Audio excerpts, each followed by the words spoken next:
Re-coucou, c'est re-moi. Je vais aller me faire un café entre temps. Oui, il y a du rouge à lèvres dessus. Peu importe, hein.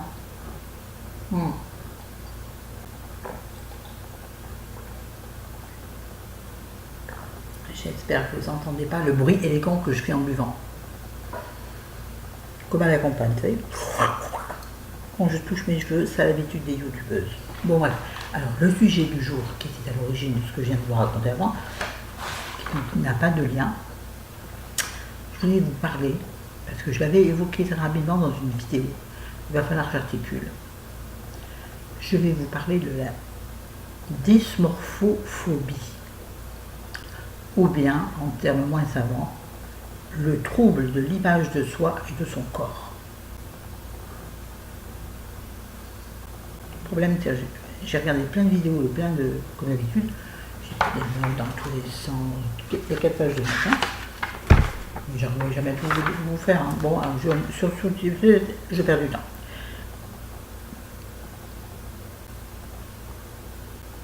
En fait, c'est la crainte obsédante d'être loin, d'être laid ou mal formé.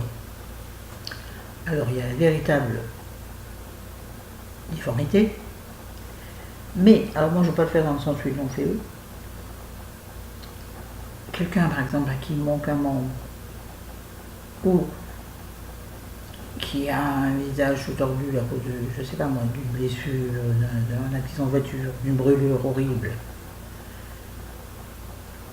En général, écoutez-moi, c'est Françoise Dolto qui l'a dit, ça va être brûlant cette vidéo. Un sujet amputé, atrophié ou handicapé peut avoir une image parfaite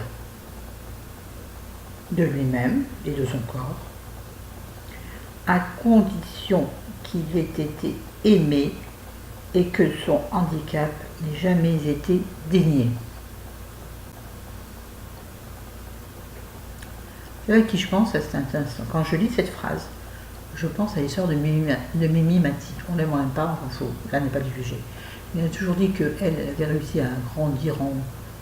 Oh, pardon, je ne l'ai pas fait exprès. À se développer intellectuellement et physiquement, parce que ses parents l'ont élevé comme les autres, mais sans jamais nier son handicap. Nier son handicap. Oui, son handicap. Donc ça, c'est Françoise Dolto qui l'a dit. C'est pas Mimi Mati, mais non, oh, suivez un peu, c'est compliqué déjà. Faut que je me tente, parce que sinon ça fait coup de dindon, là j'aime pas. Oh. J'ai tellement mal au dos que je ne peux pas respirer.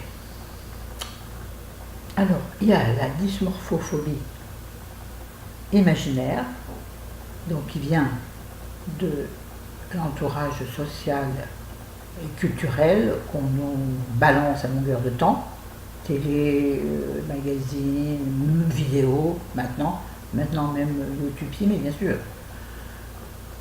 Enfin, c'est pas en me regardant de moi, ça va me faire une réaction de l'idéal, pas du tout. Et puis bien sûr, la dysmorphophobie peut être réelle, c'est-à-dire que c'est un écart véritable du standard en cours dans la société. Donc ça se rejoint un peu, je trouve ça un peu nul. C'est-à-dire, si vous êtes gros maintenant, c'est pas bien, vous auriez été gros au XVIIIe siècle, vous auriez été magnifique, encensé, peinte nu, magnifique, avec le bourrelet et tout. Comme disait Sonia Seller dans une de ses vidéos, je ne suis pas née au bon moment. Je ne serai jamais à la mode. Oui, j'adore Sonia Seller. Mais vous la connaissez, chaîne YouTube, Sonia Seller. Allez voir la fabuleuse. Arrête avec ta pub. En fait, la dysmorphophobie a bien évidemment un lien immédiat et très fort avec l'estime de soi. L'estime de soi sous un angle négatif, évidemment. C'est un espèce, c'est quand même une maladie quasi psychiatrique. Hein. Détrompez-moi dans les commentaires si, bien sûr, je vais trop loin, mais je ne crois pas. Parce que c'est un délire. C'est un délire de la quantité. C'est-à-dire, je suis trop gros, je suis trop petit, je suis trop grand, je suis trop mince. C'est une histoire de quantité. En fait, notre esprit, dans ce cas-là, nous met en pièces, un peu comme un boucher, qui nous déchoit de notre humanité. Hautement philosophique. Vous comprenez ce que je veux dire? Par exemple, moi, je ne peux pas me regarder en entier dans mes glaces nues, c'est impossible. Impossible. Ah, je ne peux pas. Surtout une partie de mon corps, là où on en est, mon ventre, je ne peux pas le regarder, mon ventre. C'est impossible. Impossible, je ne peux pas. Il est trop moche. Il est mou. Bon. Voilà ce que vous faites. C'est très glamour. Il y a beaucoup de mecs qui vont venir me voir après ça, à part des pervers. Oui, 2 césariennes au même endroit, forcément à 3 ans de différence, ça fait du dégât. Quand on n'a pas reconstruit en dessous, ces muscles, c'est les abdos. C'est les abdos qui tendent, graisse ou pas graisse, qui tendent le ventre. Un mari de cher raison, ouais, je sais. On s'en fout.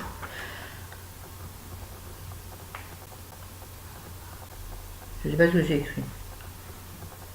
Alors, bien entendu, vous allez me dire encore, oui encore, ça vient souvent de la relation avec l'image des parents. On ne veut pas ressembler à tel ou tel parent. Moi, c'est tout à fait ça. Je ne veux pas ressembler à maman. Je l'ai déjà dit. Pardon, maman, je l'ai vue une fois nue, elle devait avoir 40 ans. Elle devait avoir à peine 40 ans. Et justement, j'ai vu ce ventre mou et je crois que j'ai fait une association. Parce qu'en fait, l'image des parents, oui, je lis parce que je ne m'en rappelle plus, c'est l'image la plus semblable et semblable pour nous. Mais oui, à qui pouvez-vous mieux ressembler qu'à vos parents? Alors, on ne va pas rentrer dans l'histoire d'adoption, tout ça, c'est trop compliqué, j'y connais rien. Et dans ce cas-là, notre corps visible, notre corps qu'on voit, semble traversé par un autre corps qui semblerait se substituer à lui. C'est-à-dire, en termes clairs, je me regarde, mais je ne me vois pas. Je ne me vois pas à l'instant maintenant tout de suite. Je vois une image projetée par mon esprit, soit qui projette dans une image de moi. Il y a beaucoup de gens qui ont fait une sleeve ou réduction à l'estomac, etc., qui ont ce problème une fois qu'ils sont maigris, qui sont contents du corps qu'elles ont acquis, bien sûr, mais quand elles se regardent dans la glace, elles se voient encore trop grosses, parce que leur esprit a imprimé leur image d'avant. Et beaucoup de slivés, s'ils se font enlever l'anneau, regrossissent. Parce que le corps a besoin de retrouver son antérieur réalité. Vous suivez? Tout ça est très psychologique et psychiatrique. Je tourne. Alors bien sûr, c'est une souffrance terrible, ça. Parce que ça rejaillit sur la vie sociale, familiale, de couple.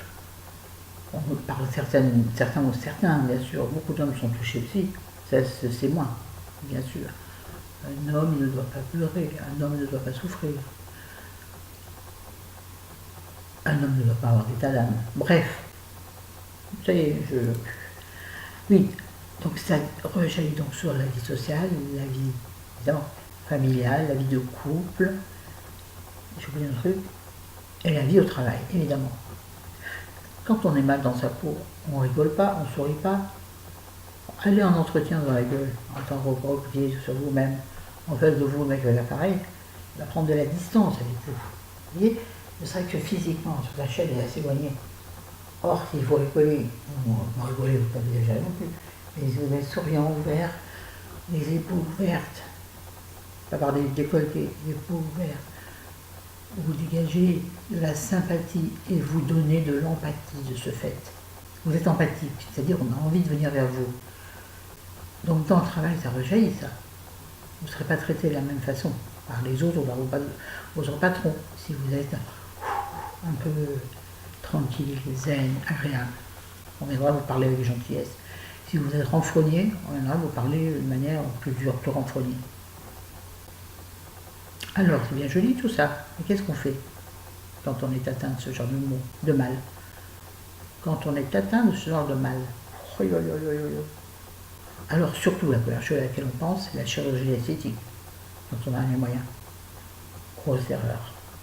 A priori, certains ont été contents, mais beaucoup des témoignages que j'ai regardés ne sont pas contents.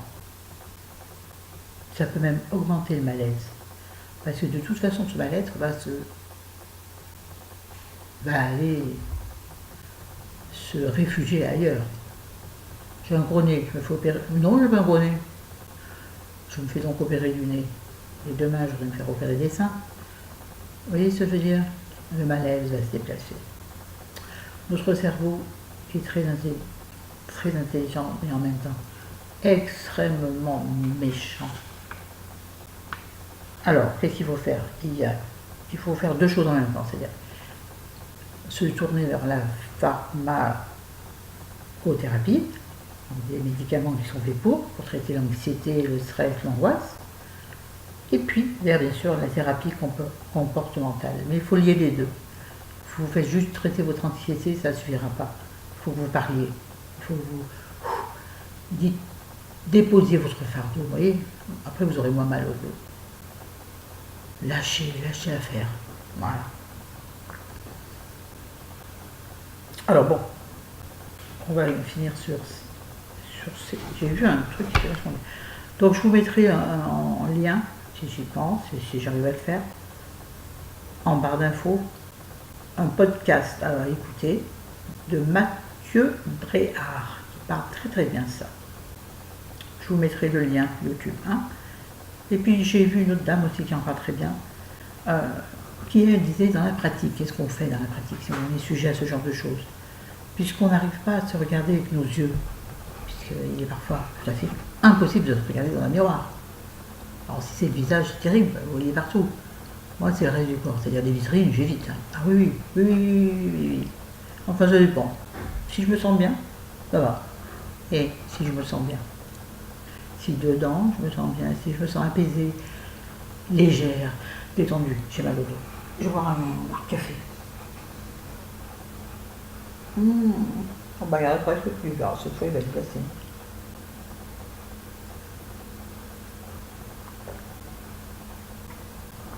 Et j'ai soif de vidéos d'affilée, pour moi c'est beaucoup moins.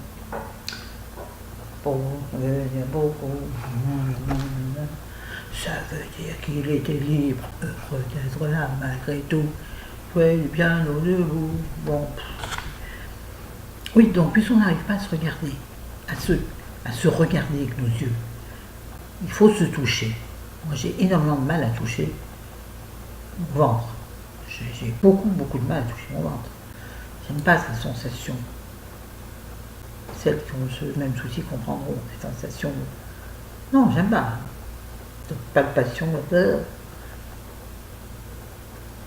et bien pourtant, il faut pratiquer l'automassage. Comme ça, les yeux verront et appréhenderont. Les mains, nos sens, notre toucher, qui est un sens important. La peau, notre organe principal quand même, nous fera ressentir quelque chose de différent que nos yeux ne voient pas. Vous suivez? Et puis bien sûr, il faut focaliser sur ce qu'on aime en nous et le mettre en avant. D'où le fait que je mets souvent mes décolletés. Oui, j'avoue. On s'en fout. On fait ce qu'on veut, on est soi. N'oubliez jamais que vous n'avez qu'un seul véhicule jusqu'à la fin, c'est votre corps. Votre bagnole, vous en prenez soin. Vous n'avez pas donné un grand coup dans les portes parce que vous trouvez que ce couleur n'est pas terrible, vous n'allez pas lui foutre un coup de pied.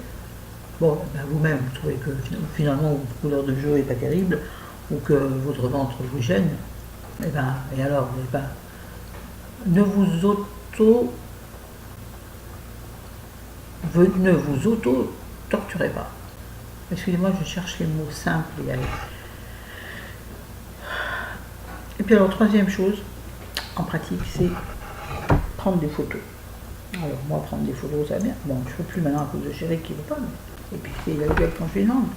Mais prendre des photos et vous comparer. Normalement, on ne doit pas se comparer, mais dans ce cas, il faut se comparer. Mais à des gens vrais, c'est-à-dire pas une photo de magazine qui a été photoshopée, sur lesquelles on a enlevé la moitié de la cuisse pour qu'elle paraisse plus fine. Ça, j'ai 54 ans, c'est maintenant que je le sais.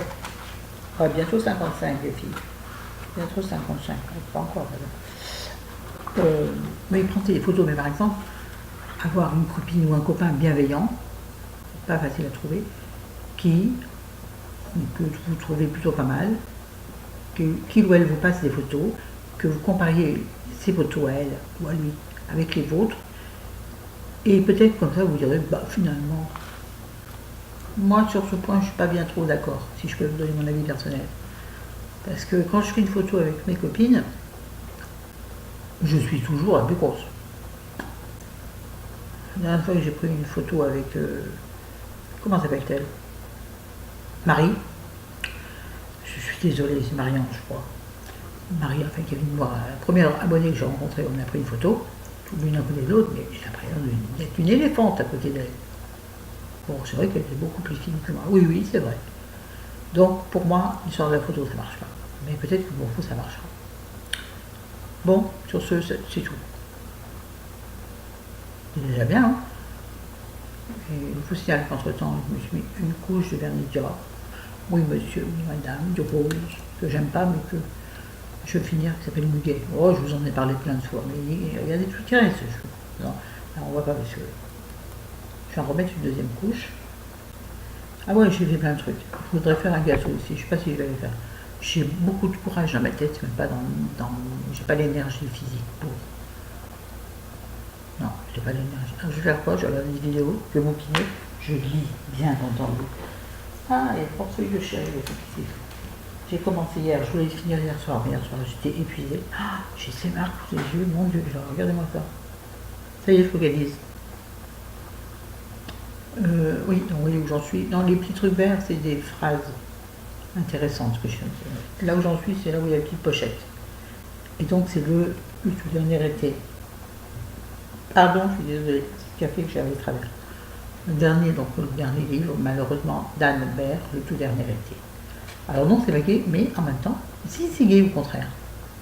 C'est... D'abord c'est poétique. On sait comment ça va finir, forcément. Ça me fait rire, c'est pas rigolo. Donc là, pendant que mes vidéos vont charger, je vais continuer à dire ça. Et je vais m'appuyer le dos contre mon canapé, contre mes coussins là, et je le sens excessivement tendu. Il faudrait que je me détende. Je sais pas comment on fait. Je sais pas comment on fait pour se détendre, sans déconner. Bon, ça suffit. Bisous, à demain, je vous aime, je vous adore. Salut, abonnez-vous, faites sonner la cloche, et puis laissez des commentaires.